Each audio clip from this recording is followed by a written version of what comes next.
গানের থেকে আমার ডান্স করতে বেশি ভালো লাগে।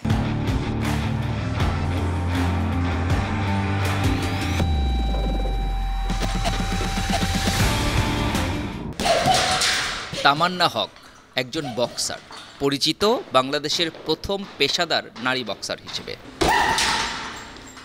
কুংফু কমব্যাট মার্শাল আর্টের পাশাপাশি আন্তর্জাতিক মানের মিলিটারি প্রশিক্ষণও নিয়েছেন তিনি।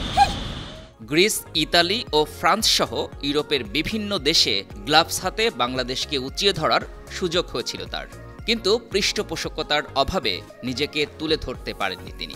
বেশিরভাগ খেলাগুলো, বড় খেলাগুলো হয় আপনার ইউরোপে। এটা যদি এশিয়াতে হতো এটা কোনো কথাই ছিল না, আমি নিজেই চলে যেতে পারতাম। তো দেখা গেছে যে গ্রিস, ইটালি এইসব প্লেসে হওয়াতে এটা একটু ডিফিকাল্ট। বক্সিংয়ের প্রতি আগ্রহটা ছোটবেলা থেকেই, তবে কলেজ জীবনে এসে মুষ্টিযুদ্ধকে করেছেন জীবনের ব্রত। যখন স্কুলে পড়ি তখন থেকে কিন্তু ইচ্ছা ছিল যে আমি বক্সিং করব। তো তখন কিন্তু এই সুযোগটা বাংলাদেশে ছিল না মেয়েদের জন্য। বাঙালি নারী হয়ে বক্সিং খেলবে, বিষয়টিতে প্রথম দিকে পরিবারের আপত্তি থাকলেও এখন তিনিই তাদের গর্ব। বক্সিং মানেই বোঝায় তো খুব ব্যাডলি ইনজুর হবে, তখন কি হবে। তো এটা আসলে এক কথায় বলতে গেলে পরিবারের বিরুদ্ধে গিয়েই কাজটি করা।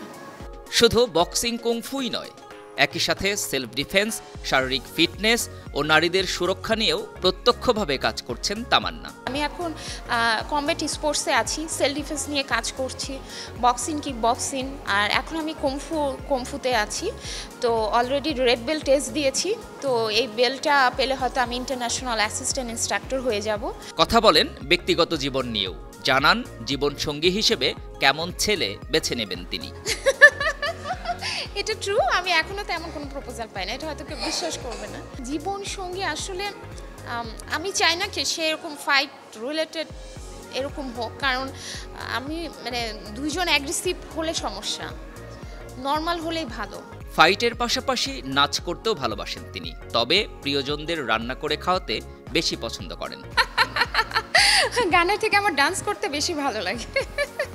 আমি রান্না করলে সাধারণত আমার ফ্যামিলি যারা আছে তাদের জন্য, আমার নিজের জন্য এই পর্যন্তই থাকে। শুরুতে অনেক নেতিবাচক মন্তব্য শুনলেও জীবনের লক্ষ্যে অনড় তামান্না। জানান স্রেফ শখ থেকে নয়, ইচ্ছা ও আগ্রহ থেকেই ভিন্নধর্মী এই গ্লাভস জোড়া হাতে নিয়েছেন তিনি। তাই সুযোগ পেলে আন্তর্জাতিক পরিমণ্ডলে অবশ্যই নিজেকে মেলে ধরবেন। অবশ্যই মেয়েরা পারে না বলতে এমন কোনো কথা নেই, শুধু আমাদের এখন সুযোগ সুবিধার অভাব, আমাদের প্রপার ট্রেনিংয়ের অভাব আর প্রপার প্ল্যানিংয়ের অভাব, এটার জন্য আমরা পিছিয়ে আছি। ভবিষ্যতে আরেকটা প্ল্যান আছে, একটা স্বপ্ন আছে, একটা ইন্টারন্যাশনাল অ্যাচিভমেন্ট বাংলাদেশে নিয়ে আসবো। তামান্নার মতো সাহসী নারীরা আগামীর প্রজন্মকে প্রত্যয়ী করে তুলবে এবং বিশ্বমঞ্চে ওড়াবে লাল সবুজের পতাকা, এমনটি প্রত্যাশা সচেতন নাগরিকদের। GM Mahmud, 52 TV, Dhaka.